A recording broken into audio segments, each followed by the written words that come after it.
하나님께서 사람에게 말할 수 있는 입술을 주시는 것은 그 말하는 대로 그 사람의 인생과 삶의 열매를 지어주시기 위해서입니다. 여기서 입술이란 말은요, 사파 그런 말인데, 이 말은요, 입술, 언어, 말 그런 말이에요. 그리고 열매를 짓는다, 열매, 이 말은요, 노부 그 말인데, 이 말은 그냥 열매란 말이에요. 어떤 결과, 열매란 말이에요.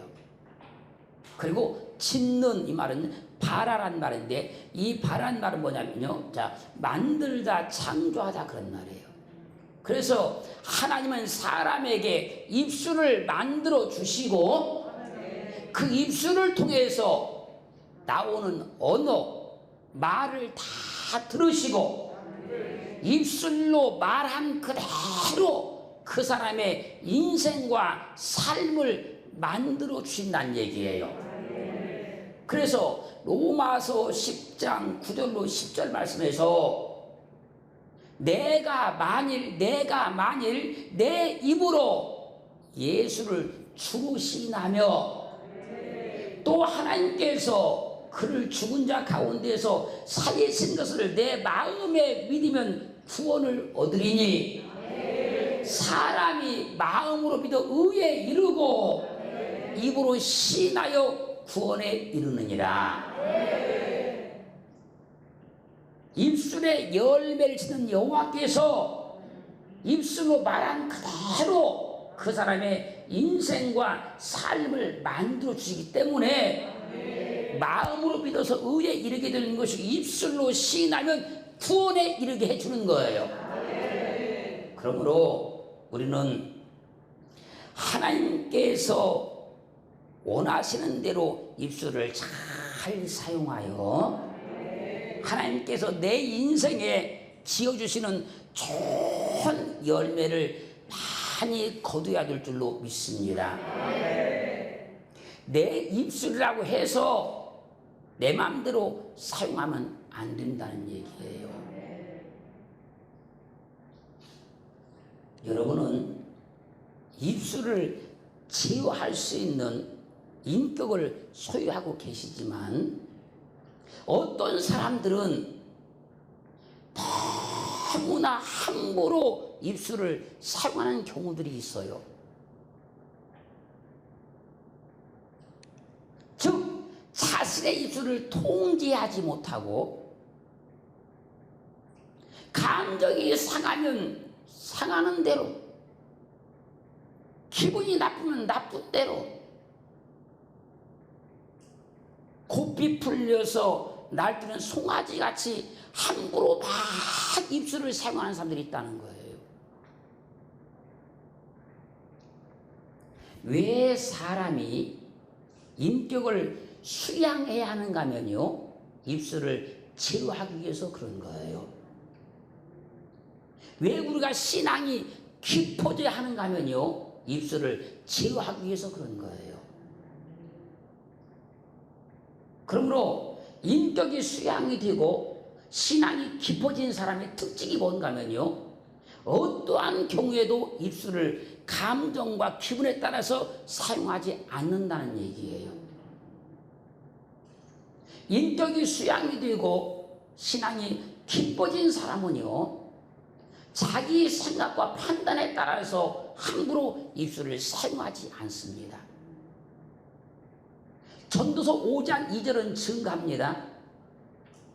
너는 하나님 앞에서 함부로 입을 열지 말며 급한 마음으로 말을 내지 말라.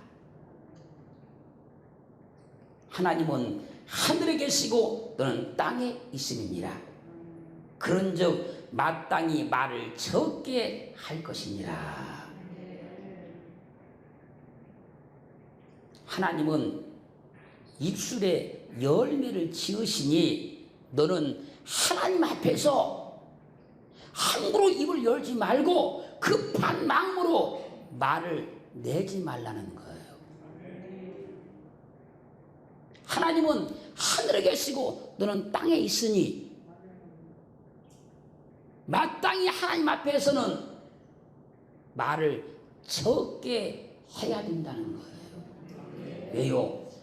자기가 한 그 말 한마디 한마디를 한테 들으시고 다 그 사람의 인생 가운데, 삶들 가운데 열매를 맺기 때문에 그렇다는 거예요. 그러므로 인격이 수양이 되고 신앙이 깊어지면 입술에 열매를 짓는 여호와 하나님을 보고 말을 하게 되어 있다는 얘기예요. 인격이 수양이 되고 신앙이 깊어지면 다른 것이 변화되는 것이 아니고 입술을 지키는 능력이 오는 거예요. 그걸 보고 인격이 수양이 됐다, 신앙이 깊어졌다 이렇게 판단을 내리는 거예요. 이사야서 53장 7절 말씀은요, 고난받으시는 주님에 대해서 말씀하고 있는데, 그가 곤욕을 당하여 괴로울 때에도 그 입을 열지 아니하였으며, 마치 토상으로 끌려가는 어린 양과 털강자 앞에서 잠잠한 양같이 그 입을 열지 아니하였도다.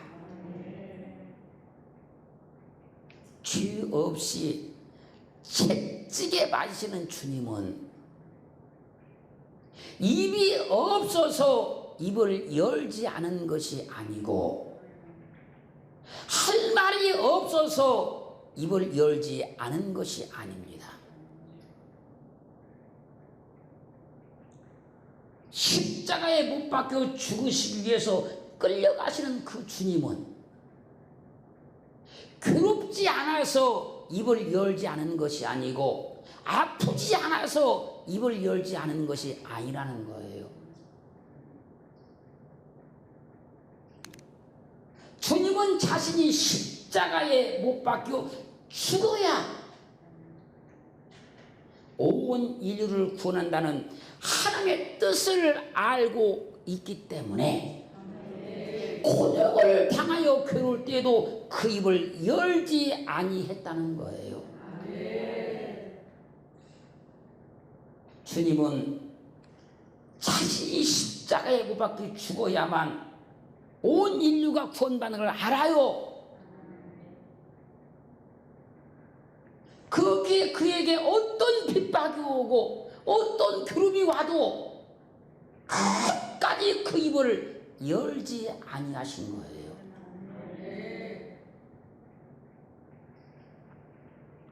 욥기 2장 10절 말씀에 보면요, 욥이 동방에서 가장 큰 부자였었는데 그 재산을 다 잃어버렸어요. 10 자녀가 하루에 다 죽었어요. 머리끝부터 발끝까지 악창에 시달리게 됐어요. 그때 욥의 아내가 욥의 신앙을 비판하면서 말하는 거예요. 그래도 당신이 믿음을 굳게 지키겠느냐? 차라리 하나님을 욕하고 죽으라. 그때 욥이 아내를 조용히 타이르며 그대의 말이 어리석은 여자의 말과 같도다. 우리가 하나님께 그 엄청난 복을 받았은즉 재앙도 받지 않겠느냐. 그리고 이 모든 일에 입술로 범죄하지 아니했습니다. 욥이 마음이 아프지 않아서 입을 다물고 있었던 건 아닙니다.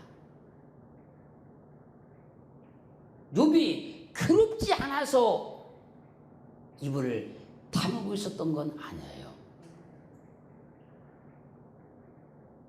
욥이 냉혈 인간이어서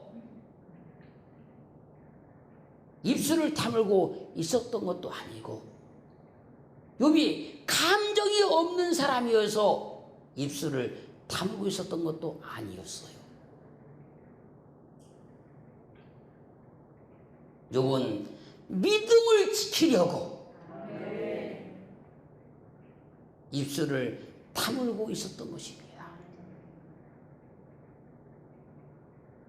어떻게든 믿음을 지켜보려고 그 괴로움을 다 참고 견디며 입술을 다물고 있었던 거예요.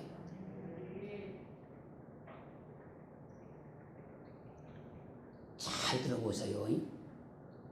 아프면 자기 하고 싶은 말 다 하는 사람보다요, 아파도 아프다고 말하지 못하고 참는 사람이 더 아픈 거예요.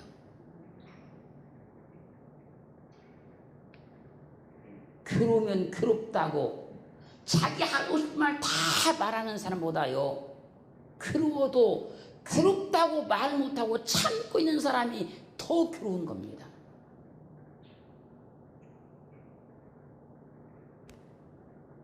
슬프면 슬프다고 자기 하고 싶은 말 다 말하는 사람보다요, 슬퍼도 슬프다고 말하지 못하고 꾹 참고 있는 사람이 더 슬픈 거예요. 배가 고프면 배고프다고 자기 하고 싶은 말 다 말하는 자녀보다 배가 고파도 배고프다고 말 못하고 참고 있는 부모의 배가 더 고픈 거예요. 그러므로 입술을 제어하지 못하고 자기 하고 싶은 말 쏘아대는 욥의 아내보다 입술로 범죄하지 아니하려고 꾹 참고 있는 욥이 100배, 1000배 더 괴로운 거예요.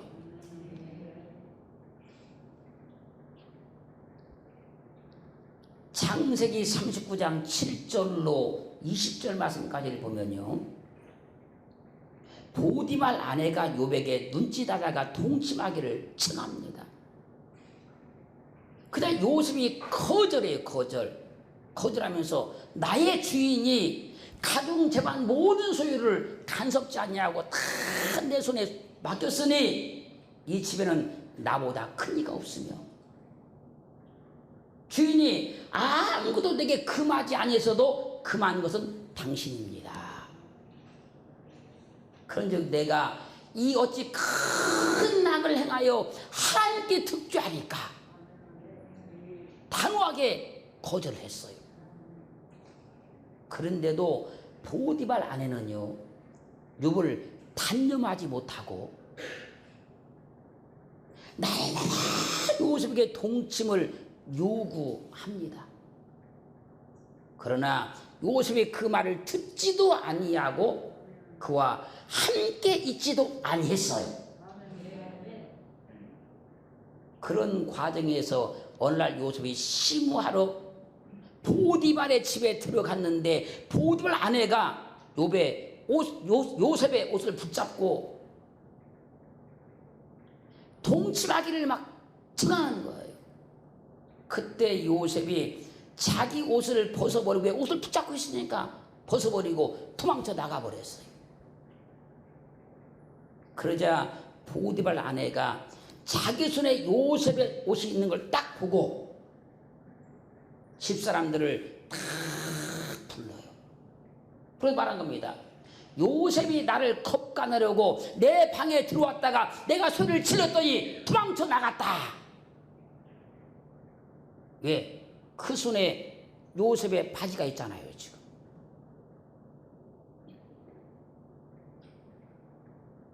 그리고 남편 보디발이 퇴근하기를 기다렸다가 남편 보디발이 퇴근하게 돌아오니까 그 옷을 보여주면서 말하는 겁니다.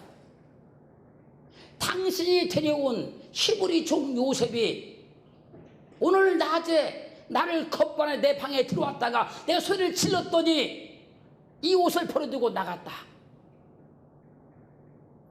이 말들은 보디발이 심히 진노하고 요셉을 붙잡아서 감옥에 집어넣어 버렸어요. 요셉은 보디발에게 한마디 변명도 못하고 죄 없는 죄인이 되어서 감옥에 갇히고 말았어요. 이때 요셉이 변명을 하면 보디발이 믿어줄까요? 이때 요셉이 변명을 했으면 보디발의 집에 있던 사람들이 그 말을 믿어줬을까요?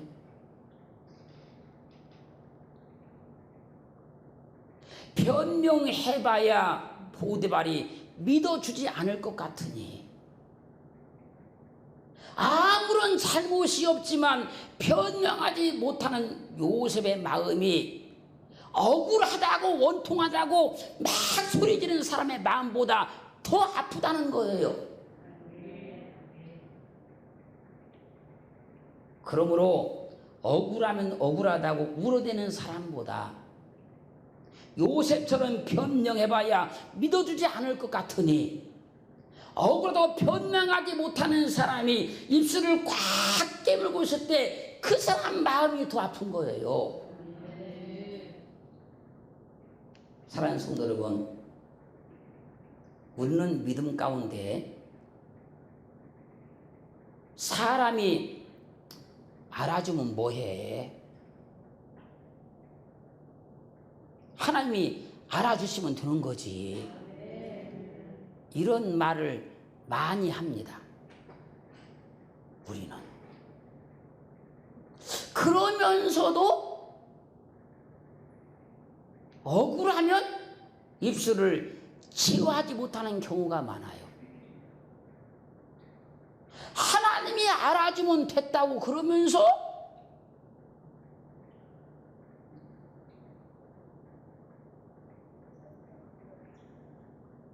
조금만 내가 손해를 봤다 생각하면, 피해를 봤다 생각하면 입술을 치유하지 못하는 경우가 많다는 거예요.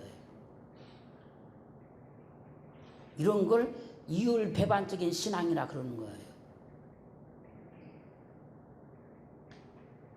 믿음을 통해 좋은 열매를 얻으려면 어떠한 경우에도 입술을 치유할 줄 알아야 된다는 거예요.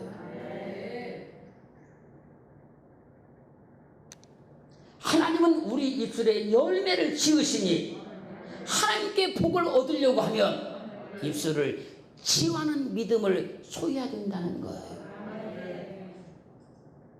그래서 욥도 그 입술을 치유할 줄 알았기 때문에 갑절에 복을 받은 것이고, 요셉도 그 입술을 치유할 줄 알았기 때문에 애굽의 총리가 된 거예요.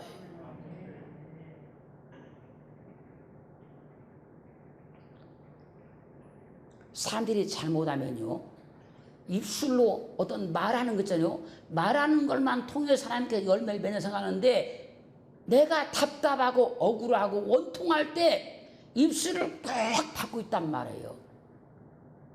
그걸 통해서 열매를 맺는다는 거예요.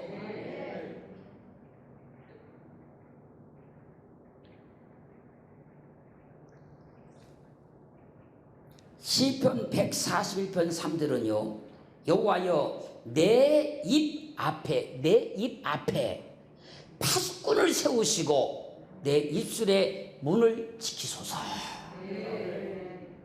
우리의 입술을 통해서 복된 열매를 맺으려고 하면요, 내 입 앞에 파수꾼을 딱 세워서 내 입의 문을 지키게 해야 된다는 거예요.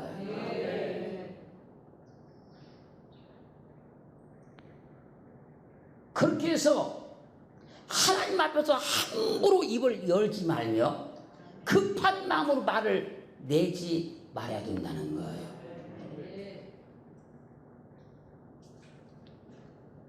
베드로전서 3장 10절로 11절 말씀은 이렇게 증가합니다. 생명을 사랑하고 좋은 날 보기를 원하는 자는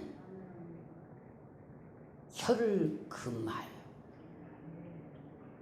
악한 말을 그치며 그 입술로 괴유를 말하지 말고 악에서 떠나 선을 행하고 화평을 구하여 이를 조치라. 감정이 상하고 화가 나더라도 혀를 금하여 악한 말을 그치고 괴유를 말하지 않으면 좋은 날을 볼 수 있다는 거예요.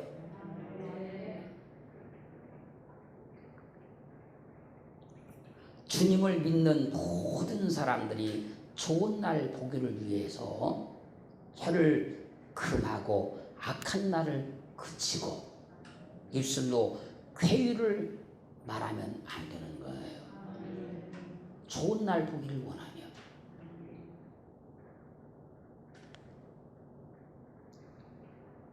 사람이 말을 참는 것은 참으로 어려운 겁니다. 참으로 어려운 거예요. 여러분들이 설산한 사람이요, 참는 것보다요 말 참는 게 더 어려운 거예요. 더 어려운 거예요.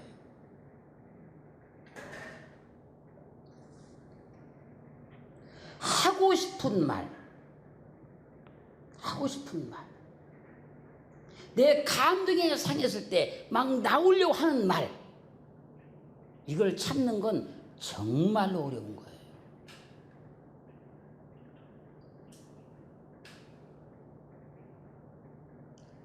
보세요. 사람이 몸 어딘가가 지금 막 간지러워요. 간지러워. 그 간지러운데 그걸 참을 수가 없잖아요. 참을 수가 없듯이 말을 참지 못하는 사람은요, 하고 싶은 말이 있으면요 입이 간지러서 참을 수가 없는 거예요.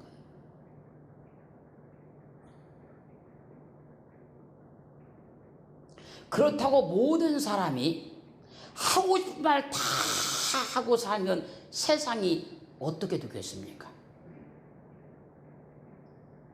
각자 자기 주장만을 말하면 세상은 무법천지가 되고 말 것이며, 각자 자기가 하고 싶은 말만 하면 다툼과 분쟁과 갈등이 끊이지 않을 거예요. 지금 세상이 그렇다고 생각하지 않습니까, 여러분? 지금 가정들이 그렇다고 생각하지 않습니까, 여러분?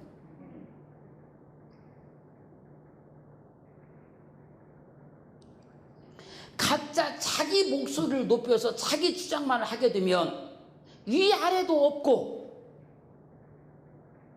어른도 없고 질서도 없는 무법천지의 세상이 되고 마는 거예요. 그러므로 말이 너무 없어도 안 되지만 말이 너무 많은 것은 좋은 것이 아니라는 거예요. 그래서 세상은 말을 못하도록 언론을 통제해도 안 되지만 자기 마음대로 아무 말이나 막 하도록 내버려 둬도 안 된다는 거예요. 그래서 하나님께서 우리에게 입술을 주셨지만 입술을 어떻게 사용해야 되는가를 정확하게 명백하게 말씀하고 있는 거예요. 언론에 자유가 없어도 안 되지만 언론에 자유가 있다고 해서 아무 말이나 하게 되면 안 된다는 거예요.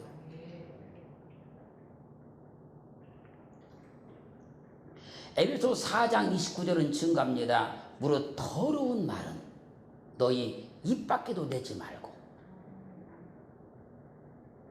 오직 덕을 세우는데 소용도는 대로 선한 말을 하여 듣는 자들에게 은혜를 끼치게 하라.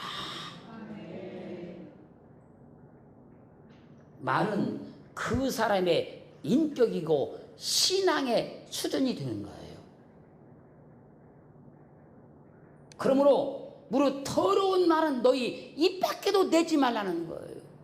그리고 오직 덕을 세우는데 소용되는 대로 선한 말을 해서 듣는 사람들에게 은혜를 끼치게 하라는 거예요. 그러므로 사람은 말하는 것이 곧 인격이 되는 거예요. 신앙인들은 그 말하는 것이 곧 신앙의 수준 경지가 되는 거예요.